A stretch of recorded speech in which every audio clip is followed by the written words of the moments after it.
गुरु रे देव में सरा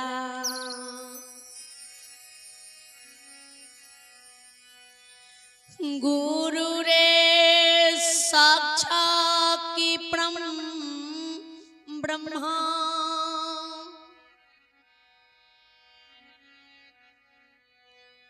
तस्मै शिव गुरुवे नमो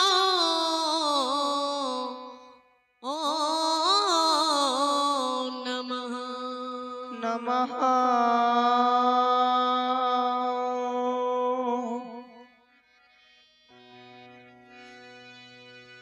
राम नाम साईं जानिए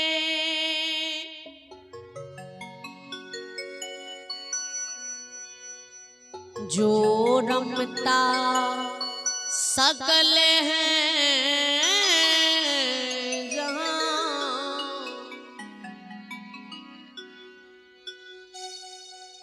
घटी घटी में बसी रहा है राम एह जी राम के पहचान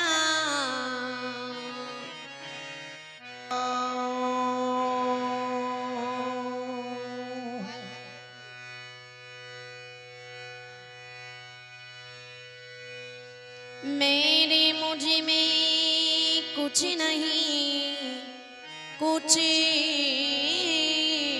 नहीं जो कुछ है सो प्रभु तेरा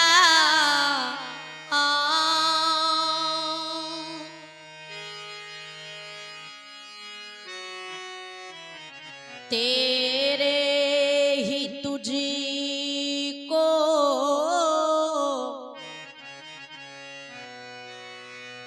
सौंपती हूँ पेट भूखा लगता है मोर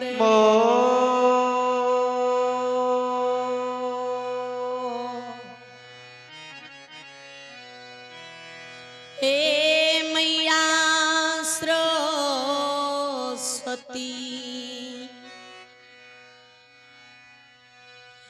बिनवत करहूं कर जो ओरे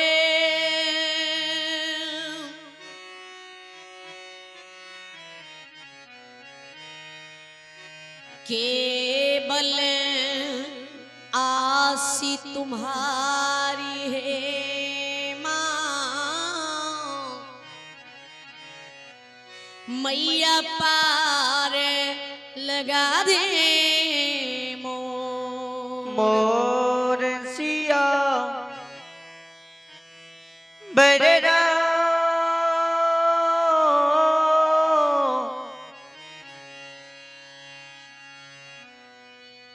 में चंद्र श्री शंकर जी उमा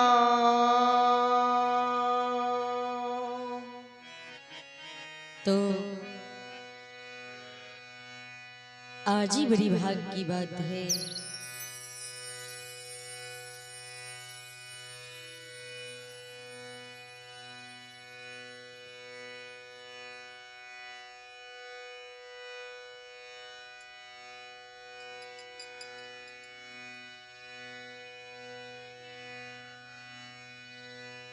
तो आज ही बड़ी भाग की बात है बड़ी शुभ की दिन है बड़ी हर्ष की बात है जितना देवी देवता है 56 रोटन देवी देवता मुनि महात्मा के चरणों में मेरा क्रोटन प्रणाम है जियो आइए पिता वीरेंद्र यादव जी की सुपुत्री रीता भारती ग्राम बड़ियाई पोस्ट बड़ियाई बाजार थाना भंडगांव जिला सहरसा से चलकर आपके ग्राम में चकला आई हुई है। रीता मारती टूटी उटी की शुद्ध में मैथिली ठेठी भक्ति लोक गाथा सुनाने के लिए जा रही है। जियो आज इस पावन पवित्र नंद नगरी चकला ग्राम की माता एवं बहनों, दोस्तों, बुजुर्गों, साथियों, बच्चे एवं बच्चियों की गंगा रूपी चरणों में समस्त मंडली की ओर से, समस्त साथियों की ओर से करोटी करोटी नमन है।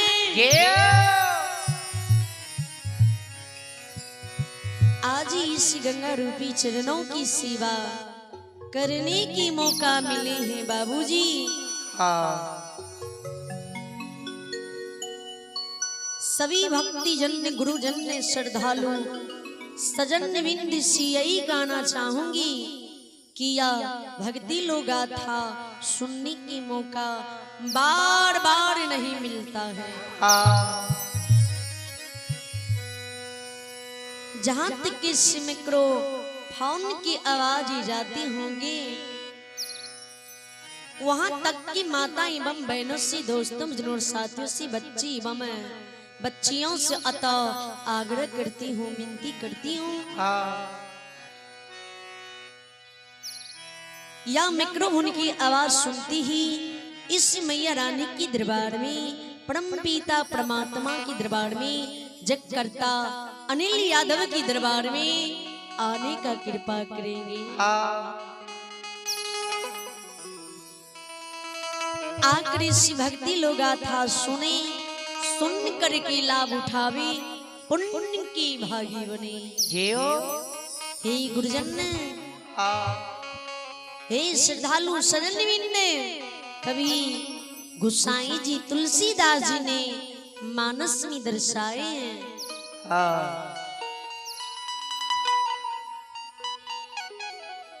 जब तलक रहेगी जिंदगी,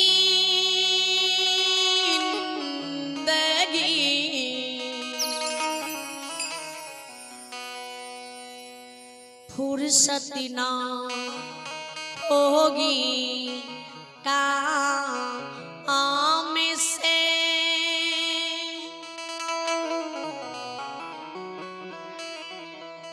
थोड़ा थोड़ा समय निकालिए ए माने बाबू, प्रेम कर लो भगवान से, भगवान से।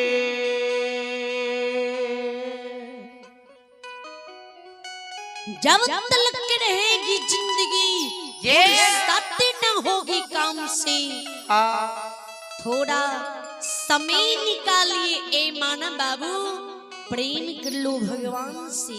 जियो हे चकला ग्राम की बाबू भैया,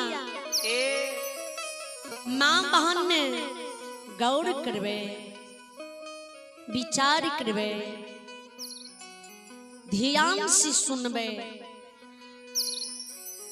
परम पिता परमात्मा ये कलु काल कलयुग में, ये कलयुग के नर लोग नर नारी के अन्न जल की काया सृजने जीवती की मानव की ये माया रूपी संसार में मानव के ये घंट में प्राण रही है, तब तक मानव की ये संसार में काम से फुर्सत नहीं हुई है। नहीं हुई है। आई के लिए उपस्थित भगवान के दरबार में जति के बाबू भैया, माँ बहन, बच्चा और बुजुर्ग लोग आब के बैसल छिए। सबसे अतः आग्रह करे छी जी सब क्यों एक बार दोनों हाथ बढ़ करके मुख से जोरदार आवाज लगा के भगवान के नाम पर जय जयकार करवे। अब एक बेर चैनल के बारे में सुन लिया जे उमेश पंजियार म्यूजिक सेंटर रीता भारती ऑफिशियल की द्वारा अहाँ सब लाइव वीडियो देख सके छी, सुन सके छी और अच्छा लगे तो शेयर कमेंट जरूर करबे। अबू सबसे पहले माँ भक्ति झूमर सुनाने की प्रयास करे छी। जी त्रुटियां गलतियां होती आप सब बच्ची समझ और बालक समझ के क्षमा कर देवे, माफ कर देवे।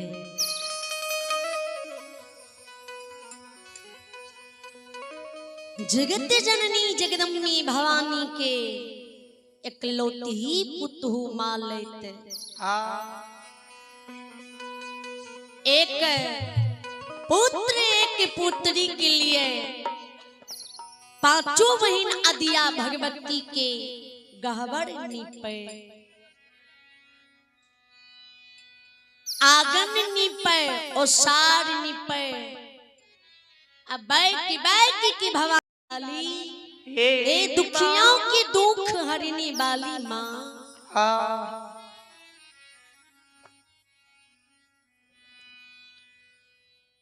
घर बाजे निपल माल आरो निपलो सरबा।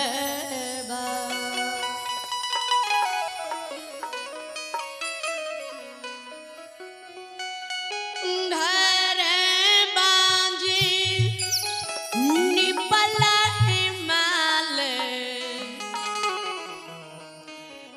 आरो निपलो सरबा।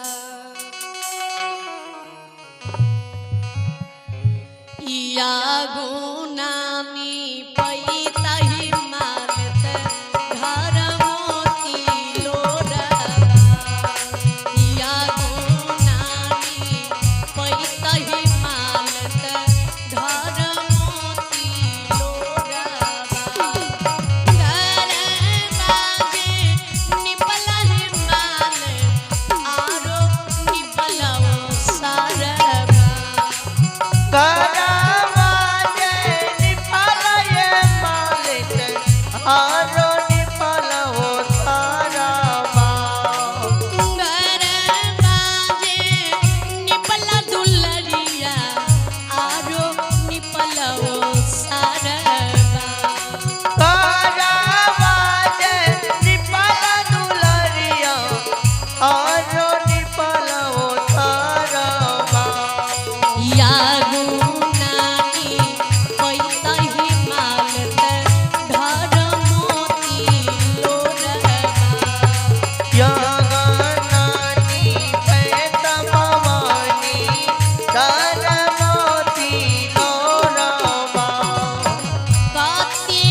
मालती भवानी के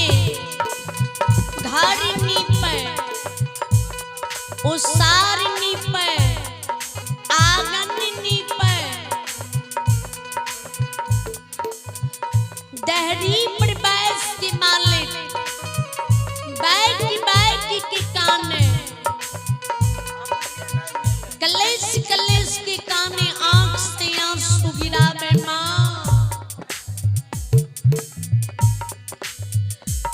हमारी करुणा पुकार के आंसू सुनियो आए देवी माँ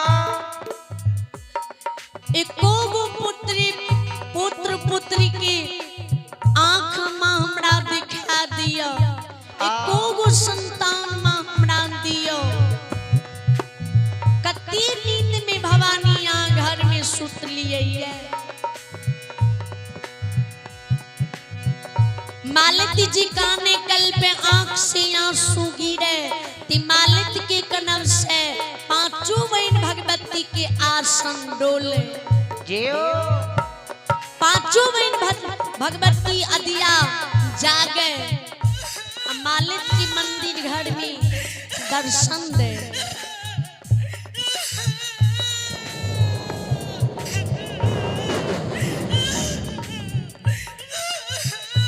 मालिक के नजदीक जाके भवानी मालिक आंख आंसू पोछे मालिक से जवाब करे धिया बेटी बहू रानी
नहीं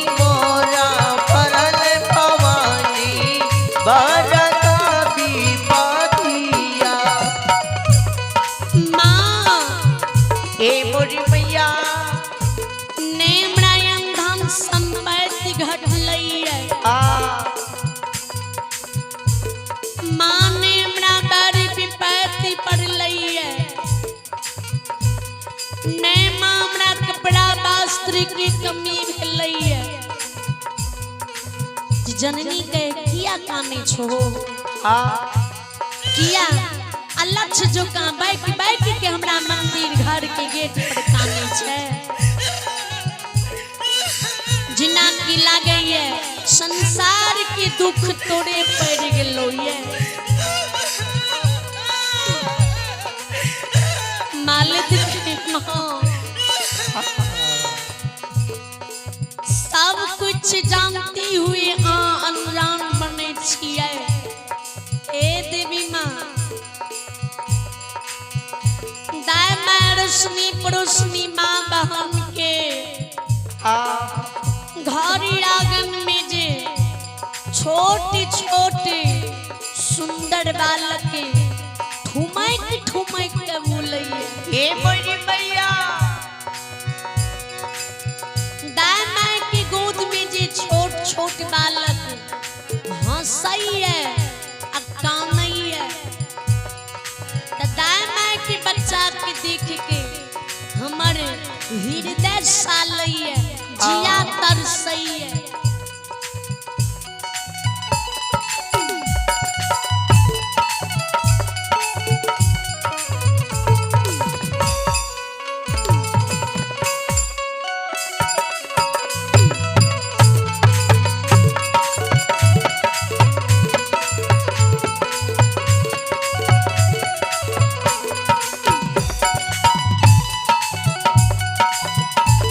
देव आ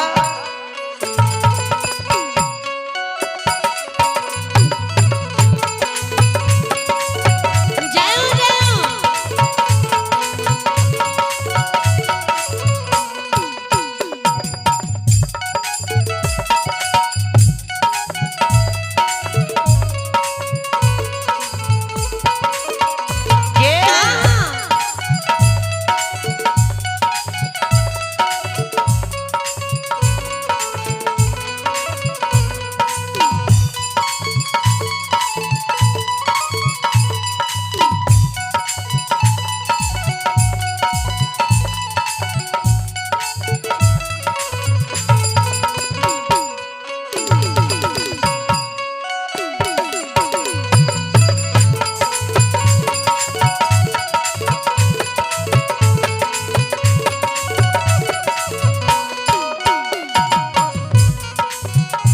मां ए मोरी मैया दाय मां के बच्चा के देख के हृदय सालइए जिया तरसइए आ जे कहिया हमरा कोख में एगो पुत्र पुत्री संतान देबे आ कहिया रे मालिक के बांझी नाम के छोड़ेबे दाय मां बान हमरा मां उल्टोन दैए तना मारइए कहिए जे मालिक के सौस जगत जननी जगत कल्याणी आ जगत की माता भक्तों की उद्धार करने वाली ओकरा घर में माले बांझी बन के बैसल ये।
अपना पुत्र पुत्री एगो संतान की याद आवे छा। याद तोरा गोद में खिलौना चाहिए। जय समय में बाबा भैया के राज में कुमारी अवस्था में रहो। बड़बड़ी गलती बड़बारी अपराध तू कला। जय गलती के कुनो वर्णन नहीं। ये धिया सीखला में सिखला दुलरिया कोखी दाई गुना। सिखला में सिखला दुलारी कोखी आई गुनामा।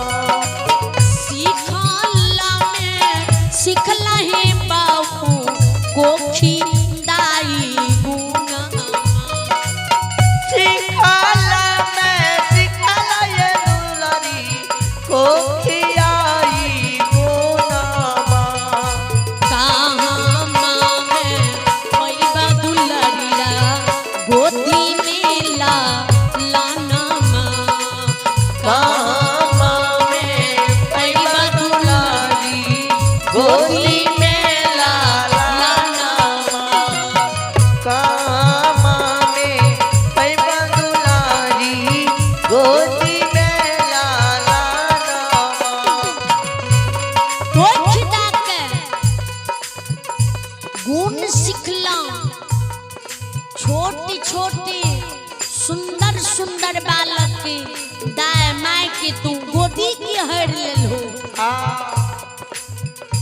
दाय माय माँ बहन के सिर के सिंदूर तू हर ले लो।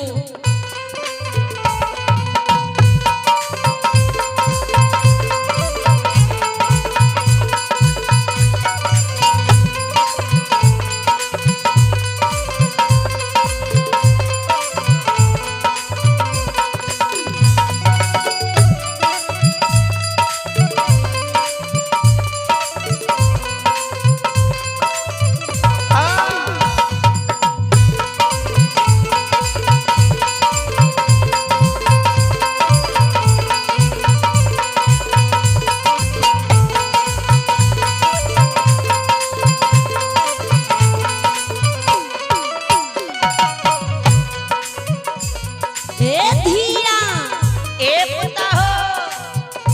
दाय माय के निपुत्री बना गलिए। दाय माय के तू विधवा बना दलो। तोरा दिल में माया दरिग लागला। जो दूसर के कोई खुजार दलो।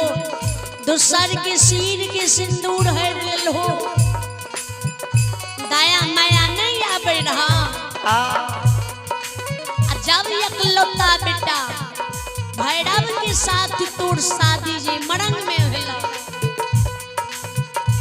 गौना करा के बाबा भैया के राज से तू ससुराल एलो। तो ससुराल में धमसैर फूल से ननंद के 700 बराती। ए दुलारी ए बेटी ए धिया ए बहू रानी।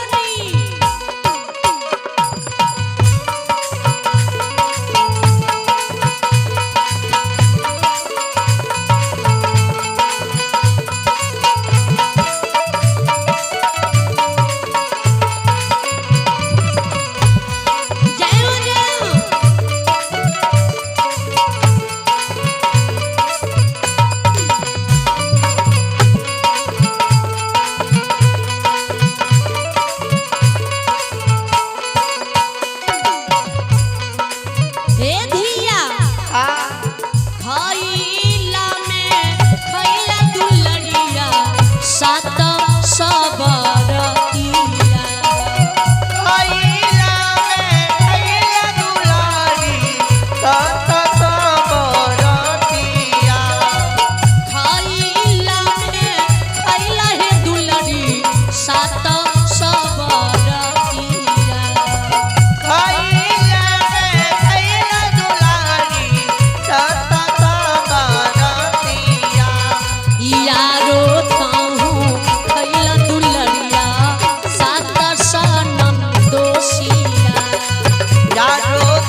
दल हो तोरा दी में माया करे छा नहीं छा एक पूरती ने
भवानी जी के तोड़ गलती तोड़ अपराध माफ करे की योग्यता नहीं है।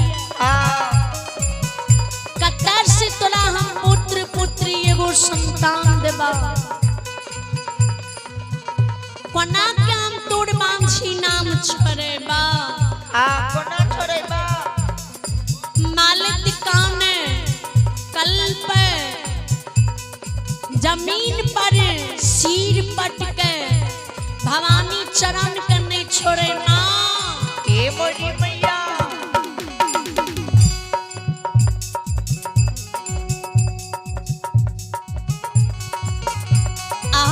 आइए एक श्रद्धालु के नाम सुनी।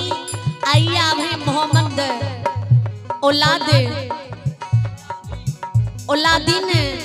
आइए अभी मोहम्मद औलादीन चिकला के निवासी श्रद्धा दिल से मैया रानी के भजन सुन करके श्रद्धा दिल से 51 रुपए के दान दी।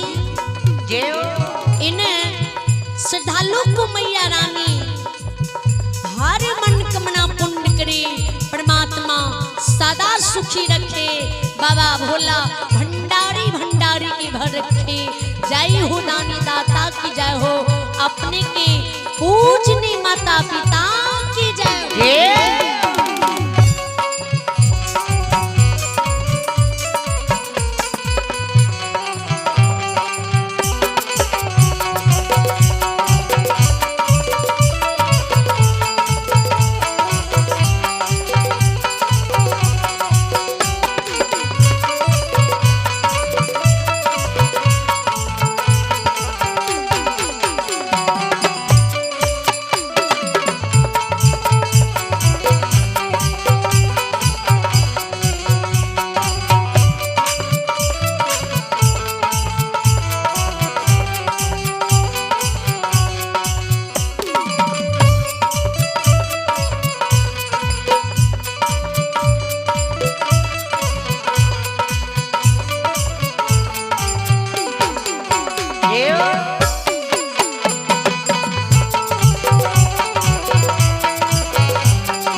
यहाँ शक की नहीं होई बलाई है जब संसार की यहाँ निर्माण सके छिए सब यहाँ की दया दृष्टि में नहीं है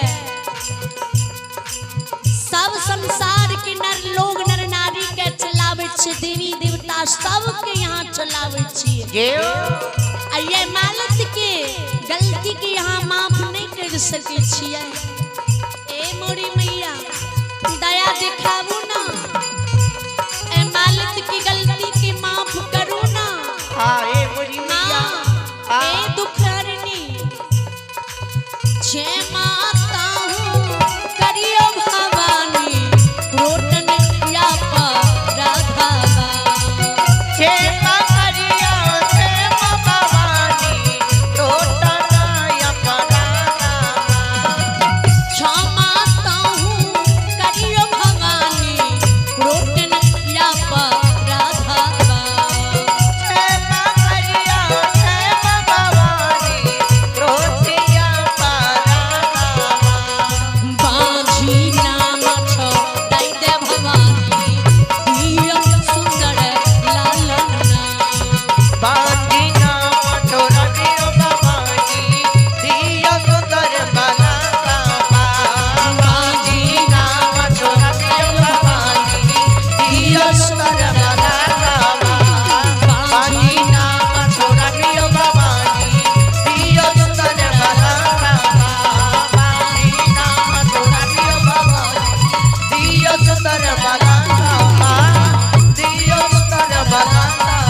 प्रेम सुन ली मैया भगवती मेहरानी की जय।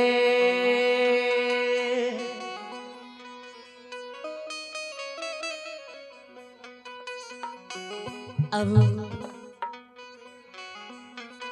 यहाँ सबके बीच है भक्ति प्रेमी बेनी बाबा के भरे सुनावे छी।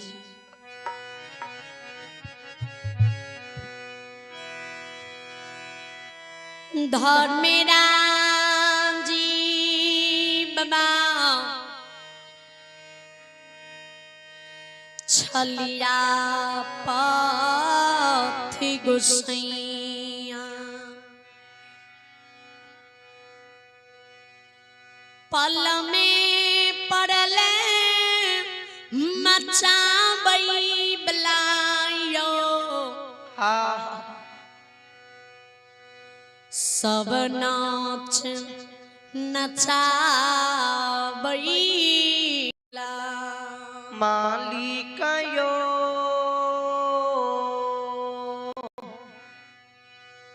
दिने दुगुना रात छगुना करई बला उजरल घर बसावई बला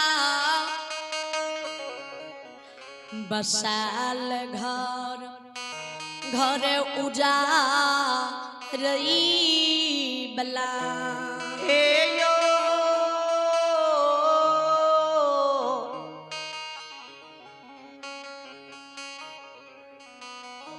हो परिमात्मा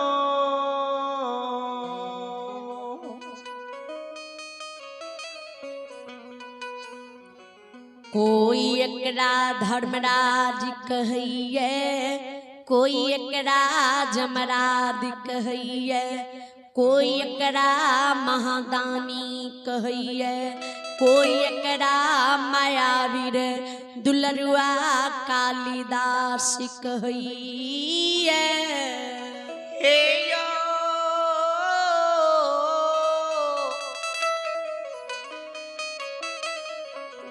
यो श्रोता भगवान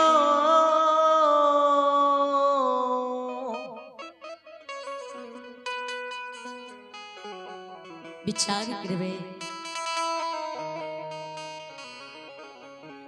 धर्मलाल बाबा लीलाधारी गोसाई ठाकुर जी जे अंधु वाक्य कहने रहे जी बालक पनियार तू खोजी हो। अंधु बाबा सगरे खो जावे। अब बेनी बाबा के बारे में तो जानती रहे जी, बेनी बाबा के बारे में नहीं बतावे। धर्मलाल बाबा लीलाधारी गोसाई मालिक हर बार यात्रा भगवान बना दे। अंधु बाबा के मकमापुर नगरी में संग लगा ले। आयो छालिए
हे या जंगल या गंगा ये नदिए किनार। आइए एक श्रद्धालु की नाम सुन। अय्या भी लोचन पंजियार का, अय्या भी लोचन पंजियार के पोता और औरव कुमार एवं निशांत कुमार, पोती अंशु कुमारी एवं गुडिया कुमारी भगवान के दरबार में साधा दिल से शानदार 101 रुपए के दान दिए। सभी श्रद्धालु सभी महादानी को मैया रानी बाबा धर्मराज जी लंबी उम्र दे, बल बुद्धि विद्या की भंडार दी, परमात्मा सरस की रखी। जय हो दानी दाता की जय हो।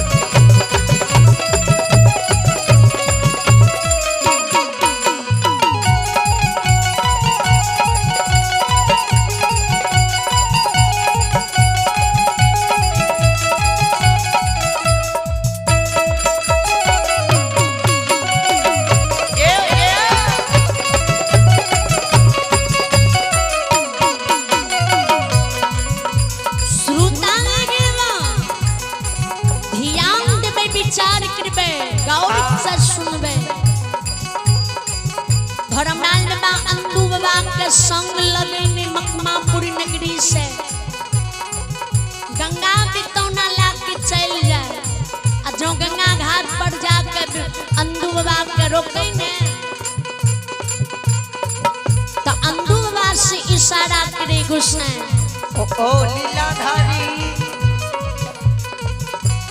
जी आइए गंगा भिता पर तोरा रहना इच्छा जी। तो अंधु बाबा के हमरा कथी संग लगी ने गंगा बितौना आइल ये कथी ले लो कौन कारण से लाके लोइए आ कथी हमरा कहे छो जे अंधु आतलाया गंगा भिता पर रहना छ। तो धर्मनाल बाबा के ओ अंधु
बिना सुई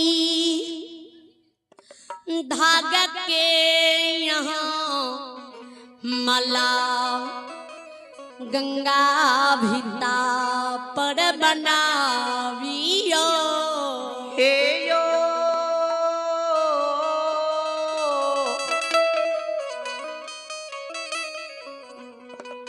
हो यो न दो विचार करवे भैया पर अशोक यादव के पुत्र सुमित कुमार पुत्री रिया रानी उनके ओर से भगवान के दरबार में श्रद्धा के साथ 51 रुपया की दान है। जय हो दानी के समस्त परिवार की जय हो। धर्मलाल बाबा बानी जी अंधु सुने हाथ की लाठी अंधु के गिर जाए काटल गाछ समान गंगा भित्ता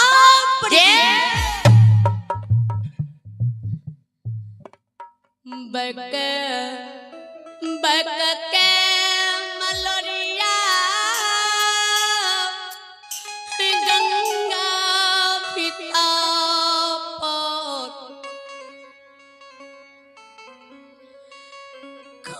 खानई जमीन पर ओघरनिया मारे धर्मराज बाबा से जवाब करी हो गोसैया ओ लीलाधारी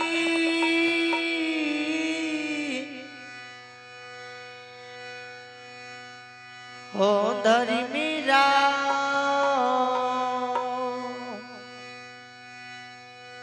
किया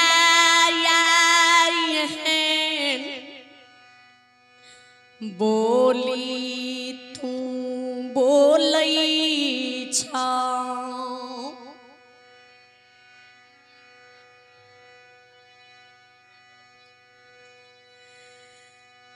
हमरा यही गंगा भित्ता पर छोड़ई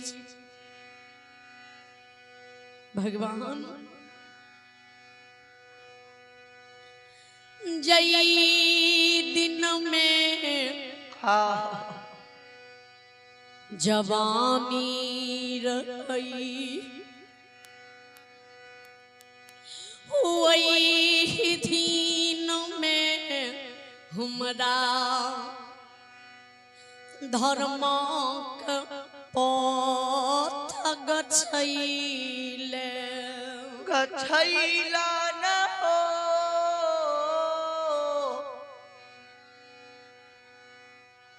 हो परिमात्मा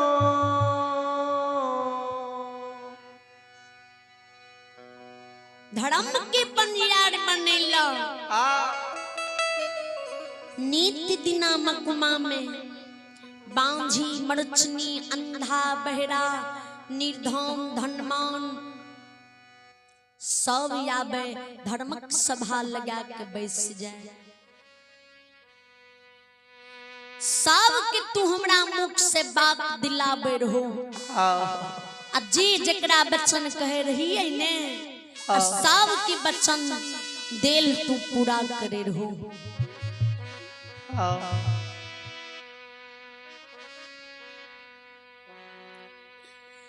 या जवानी ढल गलई बुढ़ापा बगले बाल हमार पाक गले 3200 मुख के दांत झड़ गले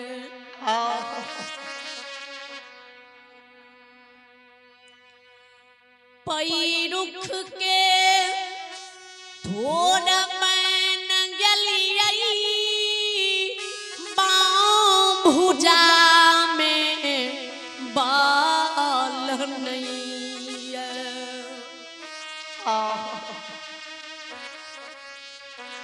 हो धर्मराज बाबा ओ गोसाई बाबा शरीर के छमरी घकुच गेले लाठी के असरा हमरा भेले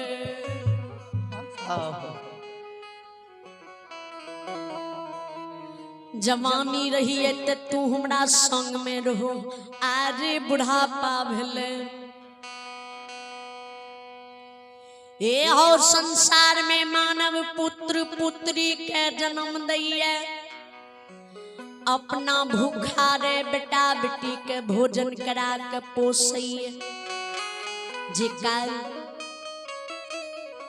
कथिल पोसैया तोरा याद छन जाने छो ने हाँ जाने छो ना जे काल के समय में ई जवानी ढल जते बुढ़ापा आब जते तो बेटा बेटी की सहारा होते बेटा बेटी एक लोटा पानी देते सेवा करते समय पर भोजन करे ले देते जी लाठी के असरा हमरा नहीं होते जैनी बेटा बेटी के उंगली पकड़ के बोले ले सिखलिए ताइनी बुढ़ारी समय में बेटा बेटी उंगली पकड़ के हमरो बोलेते खुश हैं ओ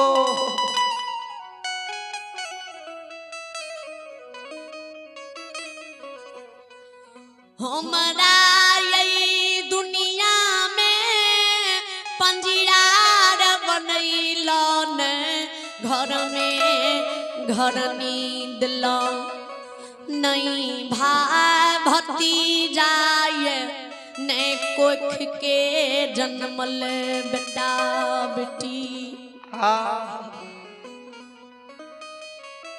सोचलिए जे तू हमरा कभी नहीं छोड़ के जेबहो कभी ना तो ही हमरा बुढ़ारी समय में सहारा देबो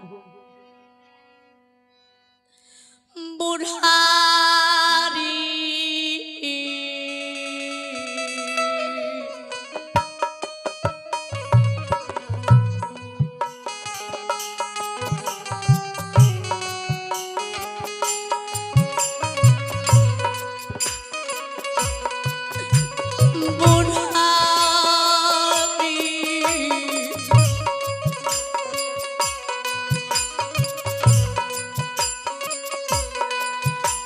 हो भेषों में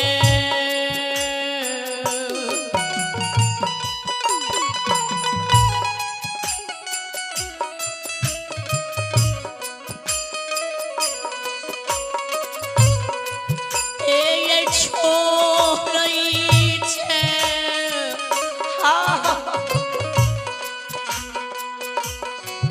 धर्मरा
ओ पा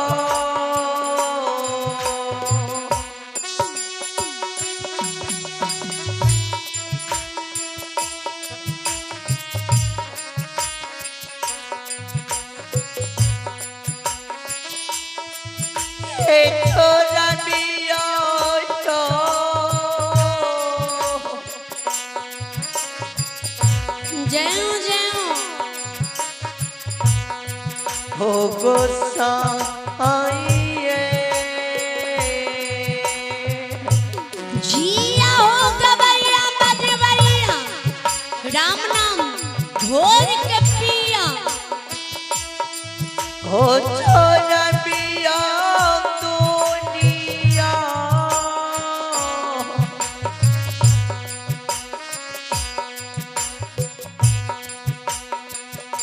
साना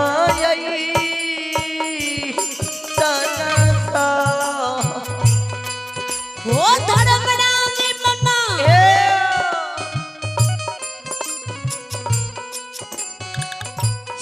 यामना तू बुढ़ारी समय में छोड़े छे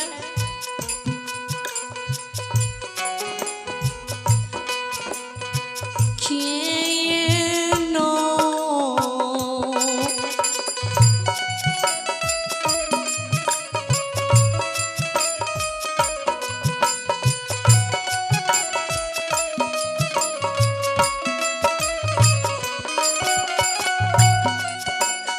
देवा निरम मोहिया किएनो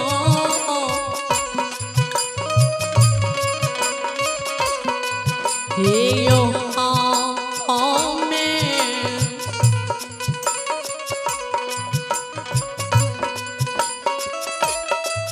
आयो रहा भइए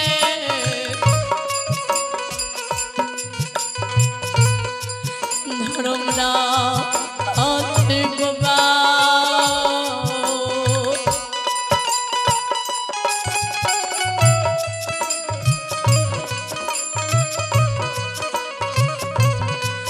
एयो राम की दुनिया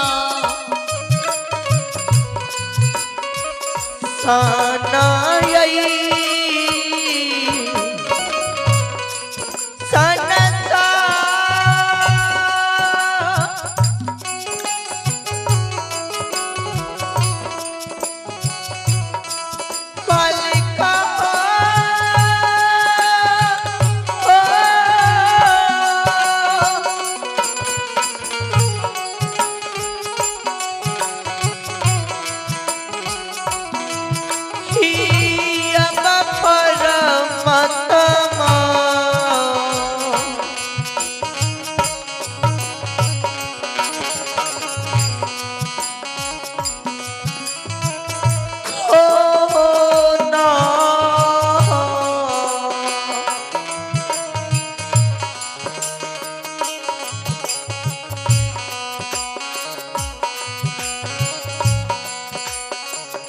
हो नीरा दहिए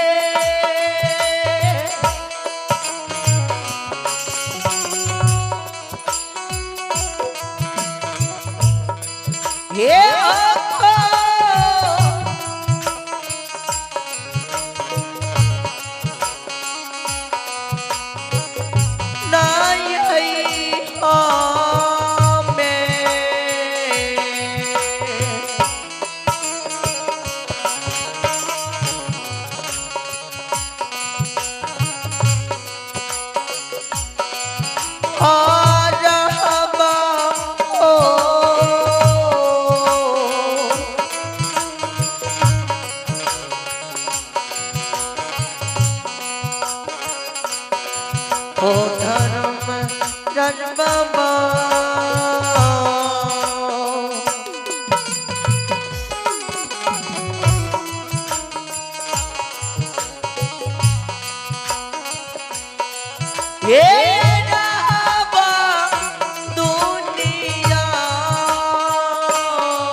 श्रोता गे वहाँ अंधुक वाके कोना के ये संसार में हमें रहबे केकरा सहारा लाग के रहबे के हमरा सहारा होते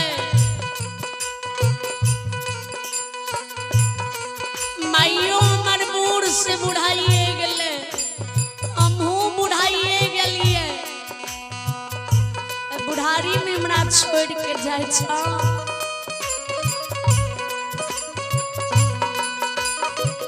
ठीके गंगा रूपी माँ हमारा समझा